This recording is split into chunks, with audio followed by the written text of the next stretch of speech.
Psalms 118 verses 22 to 24.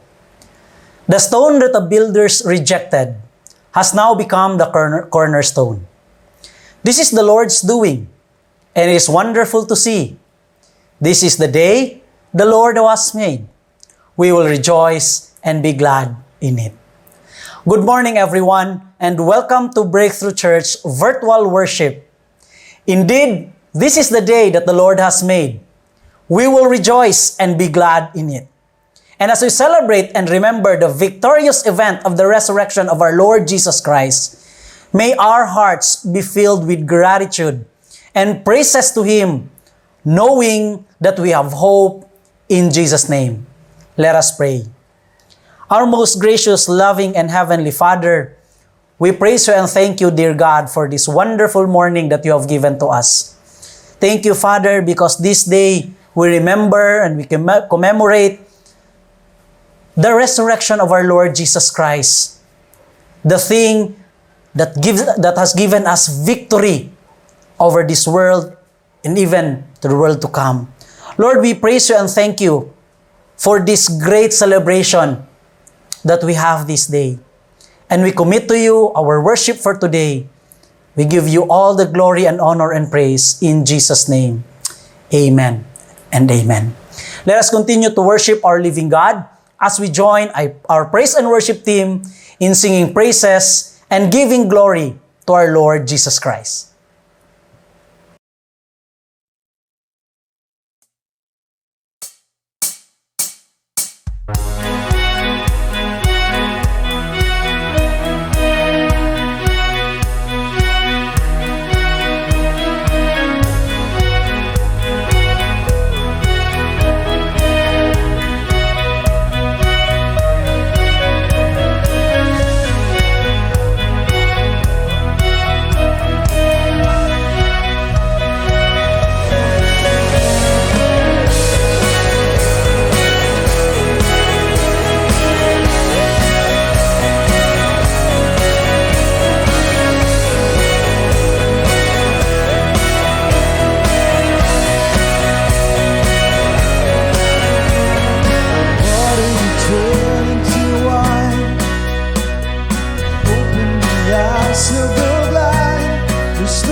Awesome power of God.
know His name.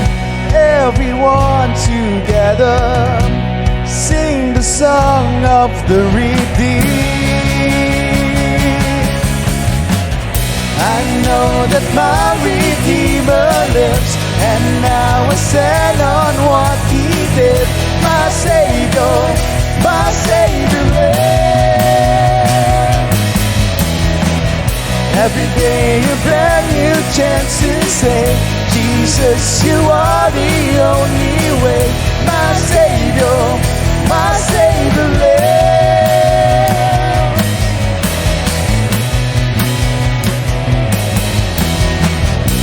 The King has come from heaven, and darkness trembles at His name. Victory forever is the song of the redeemed. I know that my Redeemer lives, and now I stand on what He did. My Savior lives. Every day a brand new chance to say, Jesus, you are the only way. My Savior lives.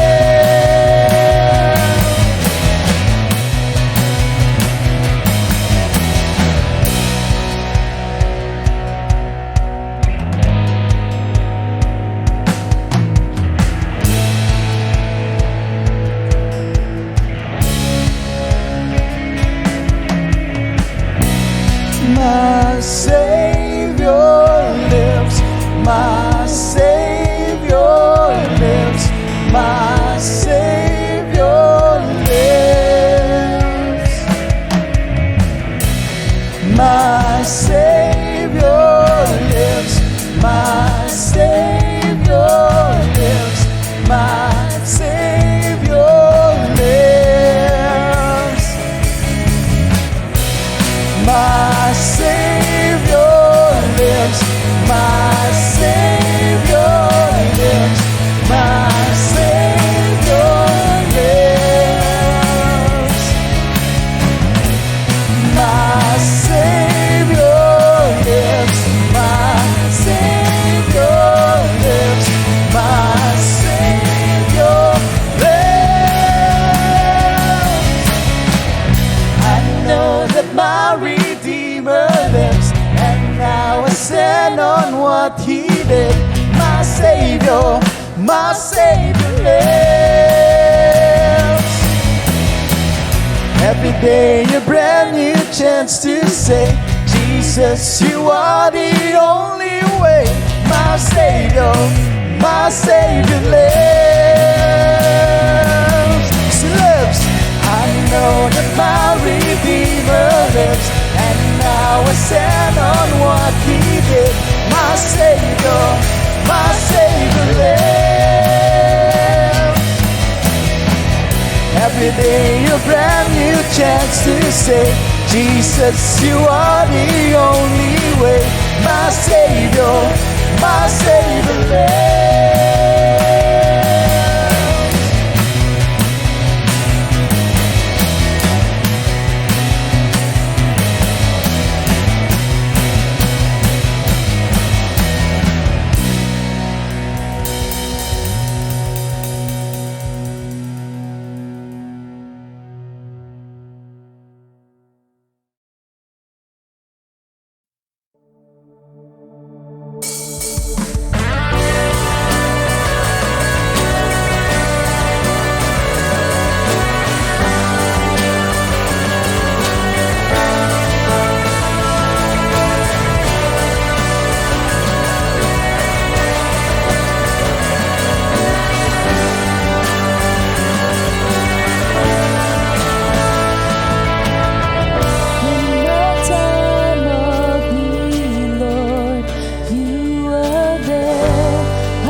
time of fear.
We are all familiar about the story of a wooden puppet carved in the shape of a boy by Geppetto and named him Pinocchio.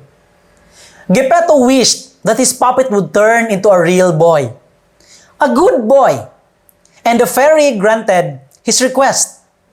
But Pinocchio was quite naughty and rarely spoke the truth. And as soon as he lied, his wooden nose would grow long. So every time he will tell a lie, his nose will grow. And that's how people would know that he lied. But what if this story will also be true to every one of us? That whenever we utter a lie, our nose will also grow. How long is your nose right now? Or my nose will be right now? In Matthew chapter 28 verses 11 to 15 says, as the women were on their way, some of the guards went into the city and told the living priests what had happened. A meeting with the elders was called, and they decided to give the soldiers a large bribe. They told the soldiers, you must say, Jesus' disciples came during the night while we were sleeping, and they stole his body. And if the governor hears about it, we'll stand up for you so you won't get in trouble. So the guards accepted the bribe and said what they were told to say. Their story spread wildly among the Jews, and they still tell it today. Now, it is obvious that our message for today is all about a bribery, all about a lie regarding the resurrection of our Lord Jesus Christ. G.B. Hardy, a Canadian scientist, some time ago wrote a book about life, about philosophy, and about a destiny. And he asked two very important questions. First, he asked, has anyone ever defeated death? And then secondly, he asked, did he make a way for me to do it also? These scientists found the answer to these questions in the resurrection of our Lord Jesus Christ. And he found the hope for his own resurrection in it as well. Yes, someone did defeat death. Jesus Christ did. And yes, he had made a way for you and for me to defeat it as well. In fact, there is no hope of life after death. There is no hope of heaven. There is no hope of eternal blessings with joy without the resurrection of Christ. Let me repeat that again. There is no hope of life after death. There is no hope of heaven. There is no hope of eternal blessings with joy without the resurrection of Jesus Christ. Still, in spite of the fact that the resurrection is the only hope of our salvation, it is the only key to eternal life, yet still majority of people reject it. And to reject the resurrection for whatever reason is to commit a kind of spiritual suicide. In doing so, you will not only lose the future, but you also lose the meaning and the value of the present. And the Bible says, and if Christ has not been raised, then your faith is useless, and you are still guilty of your sins. In that case, all who have died believing in Christ are lost. And if our hope in Christ is only for this life, we are more to be pitied than anyone in the world. That is found in 1 Corinthians 15 verses 17 to 19. Try to imagine, ang atong ginahimo karon, ang atong pagsangyaw sa pulong sa Ginoo, ang atong mga ministry, wa di ay kapadulngan, wa di ay mahitabo sa ato in the future. Unsa kay atong magain? Ug nganong magpadayon matagbuhat ni ana? And that hope was given to us by the resurrection of our Lord Jesus Christ. Well, through the years, there have been a myriad of explanations offered to everyone to explain away the truth of the resurrection. Daghag mga kuro-kuro, daghag gusto mo ribati, daghag gusto mo pugong, especially the gospel of the resurrection of our Lord Jesus Christ. There have been lies being made up, yet it only proves the reality or the truthfulness of Christ's resurrection. Let's go to point number 1. Let's welcome all the theories. The theories that they've made up against, or we can call it the anti-resurrection theories. Firstly, we have the swoon theory. Unsa may ginasultian niya. This is the theory that Christ never really died. That the reason He got out of the grave was because He was never really dead to begin with. Ang ingon pa nila, He's just shocked from the loss of blood on the cross, all the wounds, and all the what went on Him on that day. Ingon pa nila, He's into a semi-coma. And when they took Him off the cross and put Him in the tomb, the aroma of the spices and the coolness of the tomb revived Him. And when He came out of the grave, the disciples assumed that He was resurrected. Pwede. But, let's make it clear. Nahimo ba, adto ba si Jesucristo, si may coma lang? Now, that theory doesn't work at all. Why? Because all the records are emphatic about the fact that Jesus was really and indeed dead at the time. The woman who carefully wrapped His body in linen and anointed Him, along with Joseph of Arimathea and Nicodemus, they must have known whether or not He was dead. And furthermore, history will stand the test of scrutiny that the Romans knew when someone was dead. They were experts at execution. They were proficient at determining death. Siyempre, sila'y nanghuluan na, sila'y nagmugnaan ng kanang paglansang sa cross. They would really know kanus ang mamatay ang tao. And when they came by and did not break Jesus' legs because He was already dead. Makita na to na sa pulong sa Ginoo, wa na siya gibalian kay nganuman ingon ang mga Roman soldiers, He was dead. He was already dead. And then they rammed a spear into His side and came out, unsa na? Blood and water around His heart. Again, indicating that He was really dead. So, swoon theory doesn't work at all. Now, let's go to the second theory nga ilang ginahatag, the anti-resurrection theory, number 2. Yung pa niya, the no burial theory. Kung sa'y gisultian niya. It says, Christ was never put in the tomb. So obviously, He wasn't there on the Sunday. So kuyaw po nila. Ingon pa nila, He was just thrown into a pile of pit with a lots of other criminals nga naa didto. Yet, this theory doesn't work also. Why? Because if this would be true, dapat nagpakita po silang ebidensya to react or to respond or to counter ang resurrection ni Jesus Christ. How? Dali ra pagpangita sa lawas ni Kristo dito sa pit. Pwede ra nila kwaon, balikon, and then presented it to the people. Yet, there's no evidence at all nga nagprove ni ana or ila nang gihimo. So, if the body was thrown into a pile, they could have easily disproved the resurrection by going back to whatever pit that was and bring the body.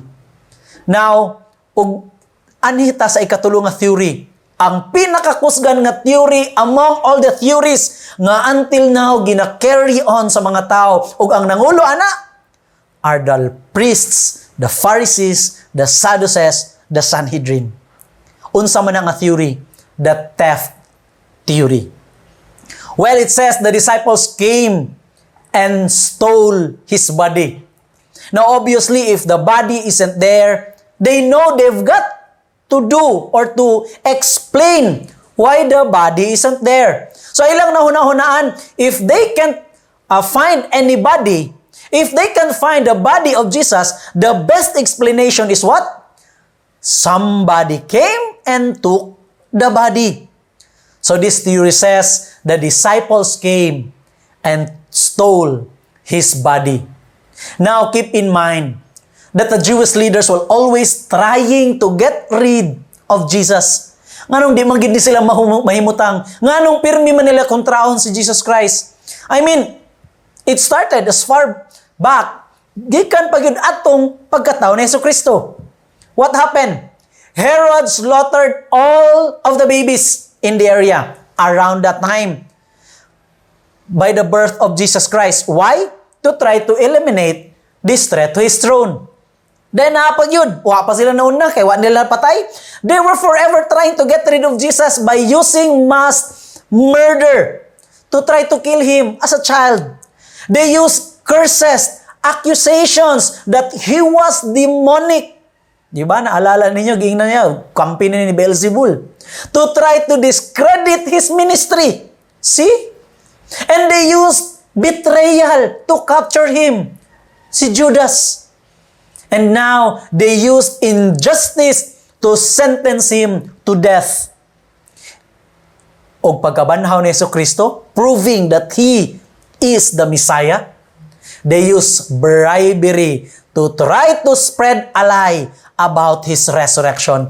Dili mahimutang. Ambot nganong di man gyud madawat ang kamatuoran. Well, sa atong kinabuhi, usahay nga na punta.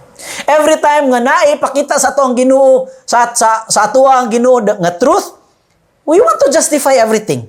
Kung natay buhaton nga sayop, pero sa tanaw nato, sakto, kay kita may nagbuhat, sometimes we justify and mangita tagpamaagi to discredit everything just to prove that we are on the right track.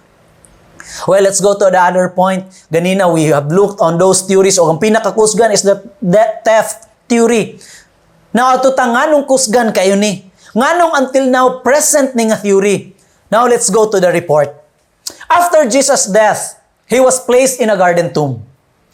Matthew 28 verses 1 and 2 says, early on Sunday morning, as the new day was dawning, Mary Magdalene and the other Mary went out to visit the tomb.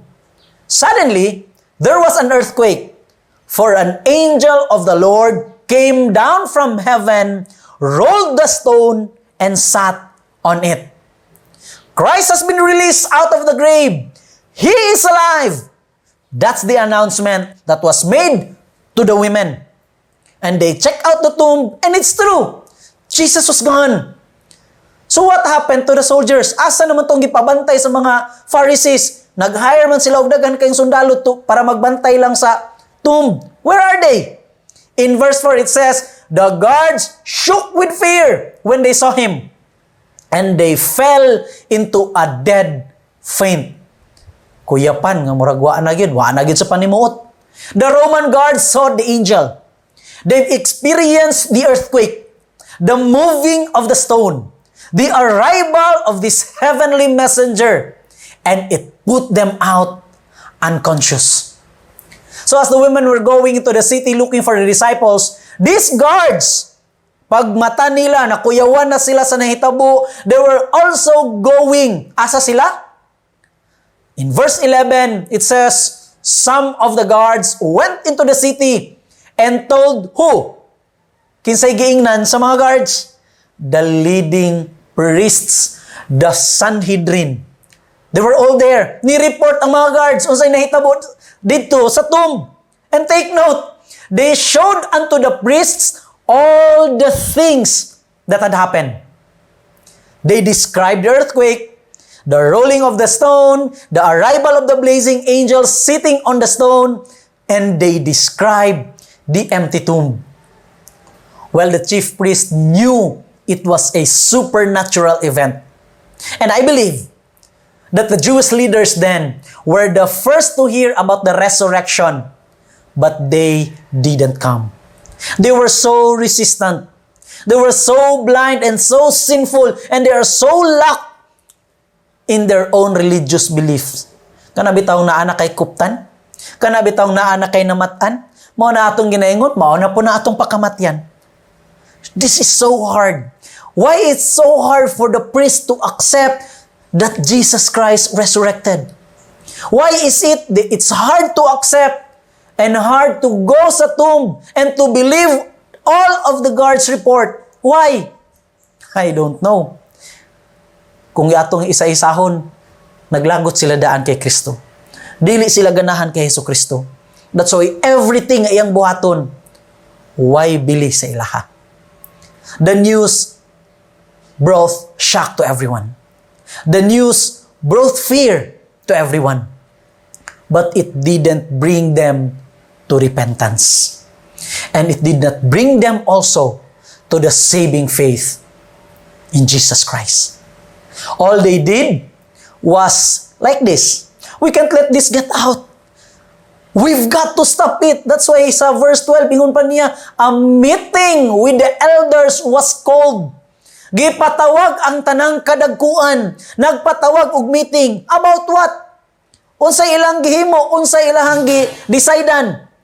They decided to give the soldiers a large bribe. They call an official meeting. See? They've made or passed a resolution regarding what they were going to do with those informations nga gikan sa mga guards about Jesus Christ who is not in the tomb. Let's go to the third one. After the report, now ato ta sa bribery. Kini ang pinakasikat po until now, bribery. They've made a three-part resolution sa ilahang meeting with all the elders. They've made the three-part resolution. Number 1, in verse 12 it says, they gave large bribe to the soldiers. So they bribed the soldiers. Resolution number 2, in verse 13, they also gave the reason for that money or for that bribe. Unsa ang solution or unsa ang reason sa paghatag sa bribe? They told the soldiers, you must say, Jesus' disciples came during the night while you were sleeping, and they stole his body. So naghimo gyud sila og complete nga manuscript, gihatag sa mga sundalo og dapat memorizeon sa sundalo. Why? Mintis. Yet the soldiers knew that wasn't true. That's not what they've reported, but they were bribed to lie. They were told a lie about the resurrection. The grave was empty, and that's their excuse. So the soldiers became preachers of the anti-gospel for the sake of money. Well, kung atong tanawon ang atong kinabuhi pagkaron higala og miigsoon, how many times that we accepted a bribe in exchange of truth? How many times we changed truth into a lie? Ako na remember ang usa sa mga gi-share and preaching ni Pastor Tabasa. He says, kung ang imo daong lie, magsige nagbalik-balik, ang tendency, wala na ka nasayod kung ang lie, ang between lies and truth. Kay murag ang lie, truth na pod nimo. Kahadlok ba na, no? You cannot determine anymore asa ang lie, asa ang truth because you're used to it. That's why in the third part of the resolution, tungod kay bribe na sila, naa na pag yung reason about the bribe, the third resolution is this. Verse 14 says, if the governor hears about it, we'll stand up for you so you won't get in trouble. Kami bahala ninyo, Brad. Baker, kami bahala ninyo. In other words, the soldiers were afraid that if Pilate heard this message, that the disciples stole Jesus' body while they were sleeping, they will be court-martialed. And they would lose their lives. So the Sanhedrin then had to make a provision to protect the Roman soldiers. Those were the resolutions. Bribe the soldier, tell them to preach that the disciples stole the body, and then cover up the soldiers if they get into trouble with Pilate. Mo nang isog kayo ta usahay motel og lay, isog kay ta usahay nga mubarog mahalag mali kay nganuman daghan man tag kuyog. Naamay mo salbar nato. Naamay mo cover up sa atong mga sala usahay ato ganing sabuton atong migo. Barad ingani atong buhaton na kung ana gibangutana, mao na itong isulti. Si connivance. Mo na inindot pagtago nimo sa kamatuoran, dapat na kay kuyog. So that dili magsumpaki ang duha ka lie. Lie sa pikas, tanaw nila truth. So it's very, very difficult. So the soldiers' response sa verse 15, they know the truth, right? Yet, the guards accepted the bribe and said what they were told to say. They went out and proclaimed as they had been instructed. And they were successful at what they did. Kaya nga naman, sige nga kaya sa itong bersikulo, until now, mauna ang nahibawan sa mga tao. But this is a convincing proof of the reality of the resurrection. The lie that was being spread, that was the convincing proof that the resurrection was indeed a reality. Nganong maningkamot man ka og disprove ana kung dili lang man tinuod, di ba? So it is the evidence supplied not by the friends of Jesus Christ, but by His enemies. Ang lie nga gihatag sa mga kaaway ni Kristo, mao noy nahimong ebidensya kanato hantud karon that Jesus Christ's resurrection was indeed true. Ngano nakasulti ta nga wala nagi-supply sa iyang mga friends? Well, we can see in Luke chapter 24:11. When the women came and told the disciples that Jesus was alive, their words seemed to them as idle tales. See? But the story sounded like nonsense to the men. This pertaining sa mga disciples. So they didn't believe it. Mary Magdalene and the other Mary reported it sa mga disciples ni Jesus Christ. Unsa sa ilahang paabot? Sa man muhimo raman nga storya. And it sounded like nonsense. In John chapter 20 verse 9 says, they knew not the scripture that He must rise again from the dead. They weren't anticipating the resurrection. That's why they were moaning and groaning in sadness. So ang evidence and the proof is dili gikan sa mga friends ni Jesus Christ, was from His enemies. What transformed them? If that's true, nga gistole nila ang body ni Jesus Christ. What transformed them from being coward who never believed in a resurrection to heroes who fully believed in it? If sila bagyod ang nihimo, if gikawat bagyod nila, what transformed them? Or how is it that the group of men who ran in fear from the Jewish leaders when Jesus was taken captive, ran in courage right to the Jewish leaders to proclaim to them the resurrection? Kita lang gani sila sa mga Jewish leaders padulong kay Jesus, tuwara naglumba nagsibat. Nya karon ipasangin lang sila nga nagstole sa body? I don't think so. What changed them? Something has changed on that resurrection day. Something was changed after the resurrection. They were running in fear and denying Jesus. And Peter, pinakakusgan, pinakaisog, pinakaibutang na to, grabe mag-react, is also a coward. We see on that day of Pentecost, He's preaching about thousands of people and telling them that you crucified the Lord of glory. You killed the Prince of life. What happened? Gikan sa pahimong coward, nganong isog man kay siya, boldly preaching to thousands of people about our Lord Jesus Christ. Oh, so how can they be cowards one moment and then bold, confrontive preachers in the next? By what power they were transformed? Sa asa kaha? It is the reality of the resurrection. Friends, higala og igsuon, there's a power in believing on the resurrection of our Lord Jesus Christ. It would also transform us. It would also give us a reason and give us the courage to really preach the gospel of our Lord Jesus Christ. Kaya nga naman, we have hope in the future. Dili ta tong naghulat lang, nagtanga, unsaray naa. Dili kay maghulat lang ta or mag-aim ta aimlessly, di ba? It's not. But we have this great hope because our Lord Jesus Christ resurrected on that day. And that is true. It was impossible then to come up with any other explanation than the one they've invented. If the chief priests were going to deny the supernatural resurrection, they had no other choice but to explain that if the body wasn't there, somebody took it. It's the only way to explain the empty tomb. But, balik ko na ko, it's impossible to believe on that kind of explanation. Why? Firstly, the disciples were cowards. Talawitot. Kung sakuan pa na, ni bahag buntot, di ba? Wa na, ni kitiw, ni talaw, ni unag dagan. When the soldiers came into the garden to capture Jesus Christ, Jesus had predicted at that time that all the disciples would forsake Him and flee. They were all afraid. They don't want to confront this group.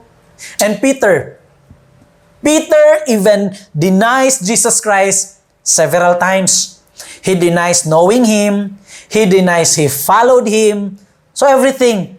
So how in the world did they get the courage to come when they knew there would be Roman guards and stole the body in the tomb? They were basically huddling somewhere in fear. Tago gid ni. And Peter, the boldest and the strongest and the most courageous of them all, denied Jesus even to a little girl. Kaya nila kwaon? Kaya nila mag-stole sa body ni Jesus Christ? In a tomb? Guard, ang naay mga guard, mga Roman soldiers pa yun. Well, second, nga atong mahibawan that it's not true, that it's impossible nga mutuo sa explanation sa mga priest. The disciples didn't believe also in resurrection. Why in the world would they want to go out and die for a resurrection hoax that they themselves knew was a hoax? That's why ingon ang bersikulo ganina, no? They are moaning and groaning. Wa na sila nagtanaw o wa nila gikuptan ang gisulti ni Jesucristo that on the third day, I will rise up again. Even sila, wa gani nituo sa resurrection. So nga nung kuhaon pa man nila itong patay nga lawas. And thirdly, it's impossible also that all Roman soldiers were asleep. Well, basic sa mga Roman soldiers is this. They will divide the night into 4 watches. A watch would be no more than 3 hours and no less than 2. So that's not a long period of time for a Roman soldier to stay awake and then gets his time to sleep and another soldier to stay awake while others were also asleep. So mubura kayo ang ilahang moment or ilahang span of time sa pag-guard. And for a Roman soldier to fall asleep on duty, take note on this. If Roman soldier would fall asleep on duty and lose the cause for which he had been enlisted, unsay may tabo sa iya? He was to pay it with his life. Patay pod sila. That's why, uy nangatulog. It's impossible for all of them nga nag-sleep. Mga manay giingon good. The disciples or Jesus' disciples came when we were sleeping and stole His body. So it's really, really impossible. In conclusion, we can see here that Matthew proved the resurrection by the lies that was being spread by the Roman soldiers from the priest. The folly of this hopeless explanation only demonstrates the reality of the resurrection. Akong balikon, the folly of this hopeless explanation only demonstrates the reality of the resurrection. In Romans chapter 10 verses 9 and 10, it says, if you openly declare that Jesus is Lord and believed in your heart that God raised Him from the dead, you will be saved. For it is by believing in your heart that you are made right with God, and it is by openly declaring your faith that you are saved. So question higala og maigsuon para kaninyong tanan karon. How will you respond to the resurrection? How will you respond to the resurrection? Well, there are many who explain it away, and in doing that, they commit spiritual suicide. They slay all their hopes as well as the meaning of life now. And then there are also those who believe. They do not believe as wishful thinking. They do not believe as if it were against the facts. They believed because the facts are so clear and the evidence were so strong. And in believing, they receive eternal life. That's the message of the Christian gospel, that in Christ, who died and rose again, there is life.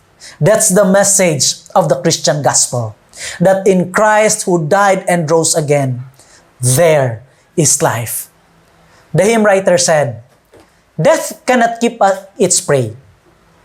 Jesus, my Savior, He tore the bars away. Jesus, my Lord, up from the grave, He rose with a mighty triumph over His foes.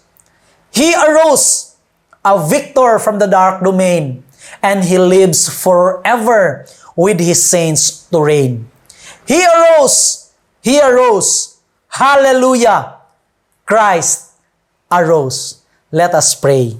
Lord, we thank you, dear God, for this wonderful and very hopeful message that you have given us this day. Indeed, Father, the resurrection of our Lord Jesus Christ gives us hope, and it also encourages us to spread the gospel even more. Lord, I am praying for my brothers and sisters. Mausahay Ginoo magduha-duha, mahadlok to spread the gospel. I am praying that you give them courage, you give them the strength nga makapadayon Ginoo maghimo, makaspread sila sa gospel sa ilang family, sa ilang relatives, sa ilang community by the power and by the guidance of your Holy Spirit. We are praying, Father, and we are very hopeful nga bisag ma-end among kinabuhi aning kalibutan, we can still enjoy and we can have that resurrection someday with you. In Jesus' name we pray. Amen and amen.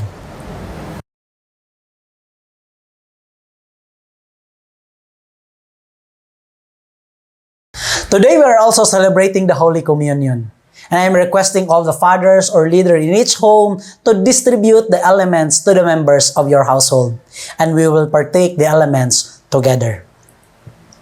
Let us all remember that the Holy Communion was instituted by our Lord Jesus Christ to remind us of the great sacrifice that He has done on the cross on our behalf. So let us celebrate together the Holy Communion. For I pass on to you what I received from the Lord Himself. On the night when He was betrayed, the Lord Jesus took some bread and gave thanks to God for it. Then He broke it in pieces and said, "This is my body, which is given for you. Do this in remembrance of me." Shall we partake the bread?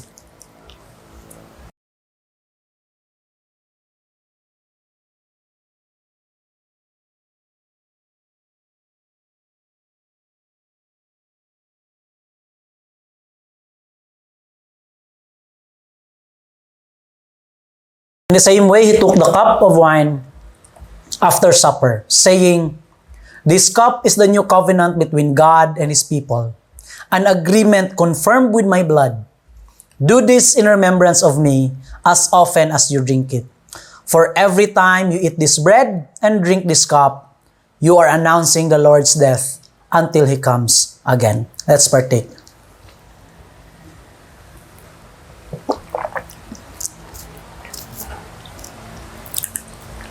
Let us pray.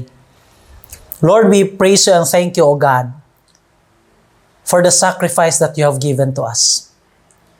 You have given your only life, even sacrificing your only Son in the death of the cross to save us, to redeem us, and to give us hope.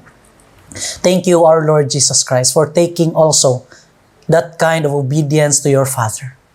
And we are celebrating right now and remembering what you have done on the cross on our behalf. Lord, we praise you and thank you for blessing us, for the spiritual blessings that you have given to us, and even for the strength that we can continue on until now in spite of everything that was happening sa among mga palibot karon. Lord, we are praying that you will continue to guide us, continue to be with us, and use us, Father, to be a channel of blessing towards other people. Use us, Father, that we can reach out to our friends, to our neighbors, to our community, and sharing the gospel, not just reading the Bible, not just by giving them all the scriptures that we know, but all the people around us can see the gospel that's living in our lives. I am praying, Father God, that your life, Father, would also be kanang mas mo shine pag yun Ginoo sa among mga kinabuhi. And now, all the glory to God, who is able to keep you from falling away, and will bring you with great joy into His glorious presence. without a single fault. All glory to Him who alone is God, our Savior, through Jesus Christ our Lord. All glory, majesty, power, and authority are His before all time and in the present and beyond all time. Amen and amen.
There's no